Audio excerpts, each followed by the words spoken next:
Nah, jadi kasus Ray Jombang ini lumayan agak rumit karena melibatkan cinta segitiga. Tadi diduga nih guys, Harry ini sering menggoda kekasihnya si Ryan. Nah, di mana kekasihnya Ryan ini adalah kekasih sesama jenis.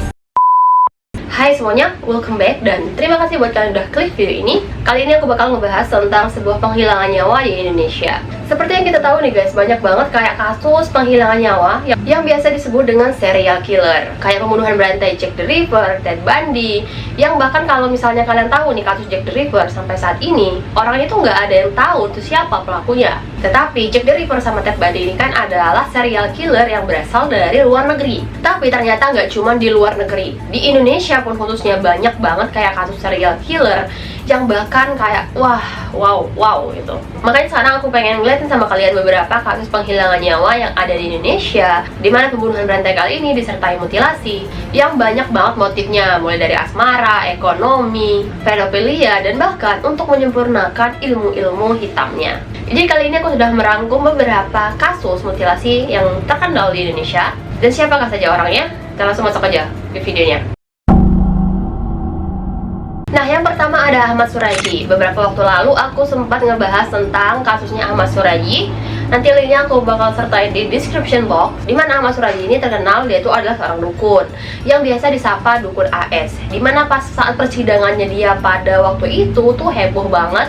Dan banyak orang yang penasaran seperti apa sih tampang dan wajah dari dukun AS ini. Kalau nggak salah nih guys ya, dukun AS ini pernah dibahas sama youtuber luar negeri, tapi ntar aku cari dulu. Saking viralnya dukun AS pada waktu itu. Dimana nih guys, Ahmad Suraji ini menghilangkan nyawa 42 orang wanita masih muda. Dan targetnya sebenarnya adalah 70 wanita. Cuman di angka 42 dia itu sudah ketahuan. Dimana dia itu pernah mimpiin ayahnya datang ke mimpinya. Ayahnya itu bakal menurunkan ilmu sakti sama si dukun AS. Kalau syaratnya adalah dia itu harus membunuh 70 wanita dengan dia menghisap air liur mereka. Nah, kalau kalian tahu dukun AS ini atau Ahmad Suraji ini, dia itu sudah ditinggalin sama ayahnya di umur dia 2 bulan. Jadi dia 2 bulan itu baru lahir, ayahnya meninggal dunia. Jadi seumur hidup dukun AS ini, dia tidak pernah bertemu ayahnya. Tapi dalam mimpinya, ayahnya itu datang dengan ayahnya itu punya syarat kalau misalnya dia mau mendapatkan ilmu yang sangat sakti, dia itu harus membunuh 70 orang wanita. Nah, sejak saat itulah, karena dukun AS ini pengen menjadi seorang dukun, akhirnya dia menggunakan titel dia sebagai dukun untuk menjebak para korbannya, yaitu wanita-wanita muda. Dimana mereka ini dihilangkan nyawa di sebuah perkebunan tebu, tepatnya di desa Semayang, Deli Serdang, Sumatera Utara. Dimana kejadian ini berlangsung di tahun 1986 sampai tahun 1997. Dan sampai di tanggal 27 April tahun 1998, Ahmad Suraji ini divonis hukuman mati. Hingga akhirnya di 10 Juli tahun 2019, akhirnya Ahmad Suraji ini berhasil divonis mati ataupun hukum mati. Kalian bisa bayangin gak sih, 42 orang wanita itu udah menjadi korban dari tahun 1986 sampai 1997 dengan titel dia sebagai dukun alias dukun palsu.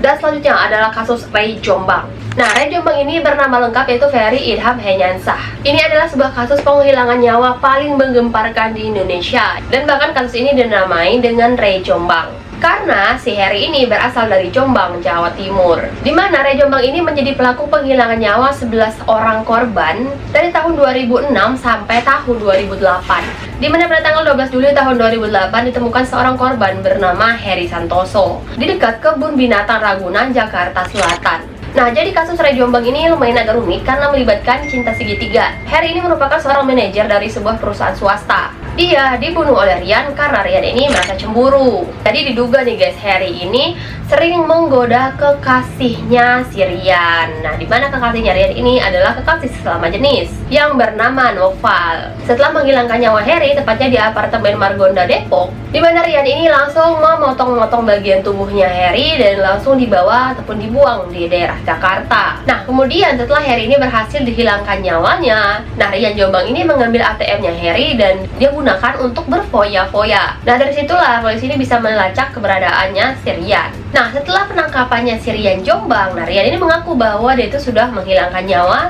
10 orang. Jadi bukan cuma si Harry tadi dong nih, dia udah 10 kali ngebunuh orang. Dan kebanyakan dari korban-korbannya ini dia kuburkan di belakang rumah kedua orang tuanya, termasuk di bekas kolam ikan milik kedua orang tuanya. Dan juga salah satu korbannya, si Rian ini adalah anak kecil berumur 3 tahun bernama Sylvia Ramadhani Putri. Jadi motifnya Rian ini menghilangkan nyawa para korbannya ini bermacam-macam, kayak motif dia cemburu dan bahkan motif ekonomi. Nah, beberapa dari para korbannya itu dihilangkan nyawanya karena masalah pribadi dan bahkan ada motif ekonomi. Si Rian ini pengen banget menguasai harta-harta para korbannya. Bahkan sebelum melakukan aksinya, si Rian ini sering mengajak korban-korbannya itu untuk bertamu di rumah kedua orang tuanya. Dari situlah dia mengeksekusi semuanya. Nah, Rian Jombang ini sempat menjadi seorang guru ngaji dan bahkan dia sempat menjadi seorang model. Dan dia dikenal memiliki orientasi seksual terhadap sesama jenis. Kayak wow gitu, dia udah pelangi tapi bingung nih menjelaskannya ya. Bahkan Rian Jombang ini dijuluki si pembunuh berantai yang bernyanyi. Pada 6 April tahun 2009, Pengadilan Majelis Negeri Depok menjatuhkan hukuman mati kepada Rian Jombang. Upaya banding dan juga kasasinya ditolak, dan bahkan hingga kini dia masih menunggu jadwal eksekusinya di Lapas Kosambi, Cirebon.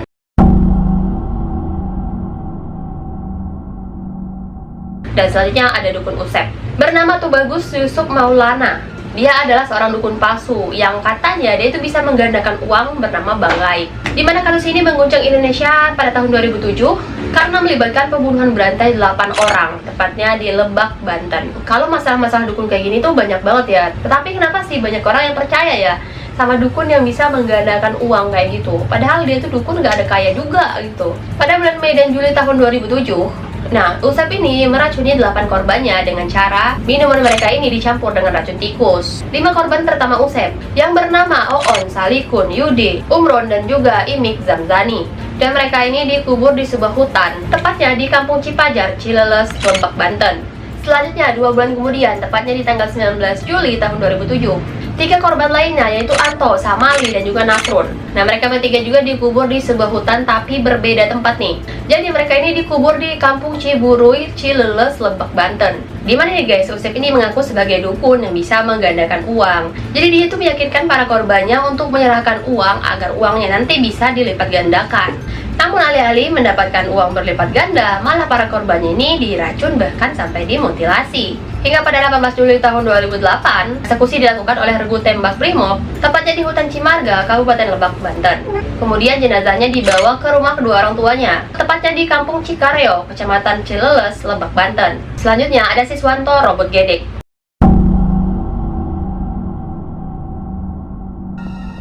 Kasus Siswanto yang lebih dikenal dengan Robot Gedek. Nah, kasus Siswanto ini merupakan salah satu kasus kriminal paling mengerikan yang terjadi dalam sejarah Indonesia antara tahun 1994 sampai tahun 1996, di mana Siswanto ini menghilangkan nyawa serta memutilasi 12 korban anak laki-laki yang berusia 9 sampai 15 tahun. Siswanto ini adalah seorang tunawisma yang tinggal di kawasan Pasar Senen, Jakarta Pusat.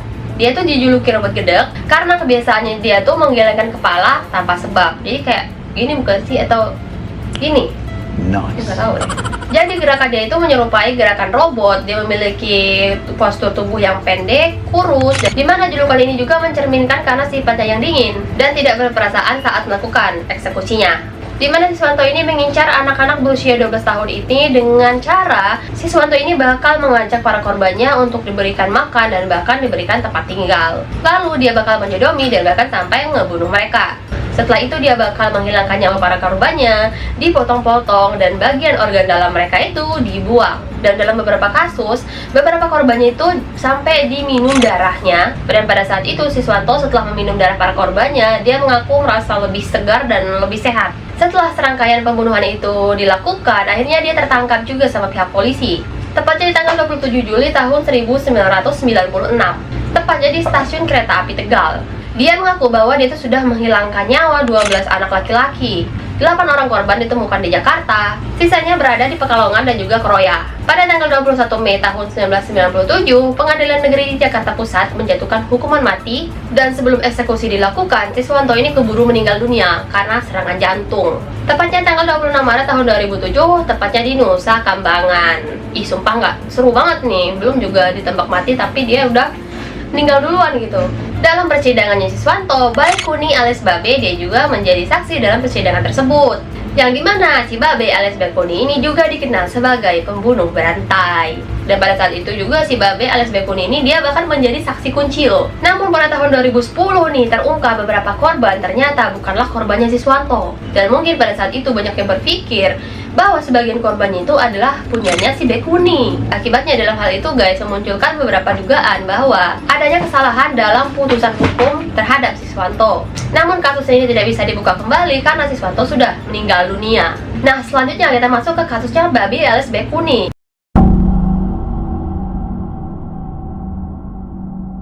Nah, dimana kan awalnya dia itu menjadi saksi kunci dalam kasusnya Siswanto. Ternyata lebih parah lagi nih si Bekuni alias si Babe. Nah, beberapa waktu lalu aku sempat ngebahas tentang kasusnya Babe alias Bekuni ini. Nanti aku bakal kasih linknya di description box.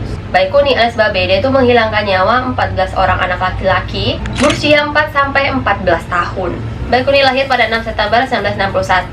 Dia lahir dari seorang keluarga yang nggak mau menerima dia, di mana dia pada saat umurnya belasan tahun dia memutuskan merantau ke Jakarta seorang diri. Dan di sanalah masa kecil dia itu sangat-sangat kelam dan sangat-sangat suram, di mana Babe ini tidak punya keluarga dan di Jakarta itulah dia lontang-lantung. Dan bahkan selama Babe ini tinggal di Jakarta saat dia masih kecil itu dia tuh sering mendapatkan perlakuan yang kurang pantas dari preman-preman di sana. Bahkan dia tuh sering disodomi sama preman-preman di sana. Setelah dia dewasa, Bekuni ini dikenal sebagai sosok ayah bagi anak-anak jalanan karena dia tuh sering memberikan tempat tinggal kepada anak-anak jalanan dan memberikan mereka makan. Namun dibalik sikapnya yang hangat nih guys, dia itu bahkan sampai menyodomi para korbannya. Setelah itu dia langsung menghilangkan nyawa mereka dan bahkan dibuang. Dimana kasusnya si Bekuni ini terungkap di tahun 2010 karena ditemukannya jasad seorang anak laki-laki bernama Ardiansyah, tepatnya di Banjir Kanal Timur, Jakarta Timur. Tepatnya di tanggal 9 Januari tahun 2010, Bekuni alias Babe ini ditangkap polisi di rumah kontrakannya, tepatnya di Pulau Gadung, Jakarta Timur.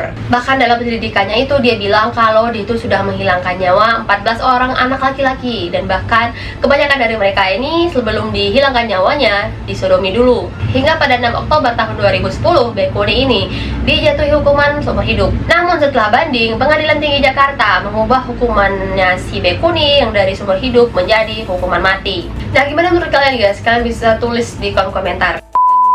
Nah, itu dia beberapa kasus mutilasi yang sangat-sangat terkenal di Indonesia, yang bahkan mereka itu tanpa pandang bulu langsung menghilangkan nyawa anak-anak tersebut, anak-anak yang tanpa berdosa, yang dengan geragas dan santainya mereka itu menghilangkan nyawa tanpa berpikir panjang nih ke depannya tuh bakal gimana.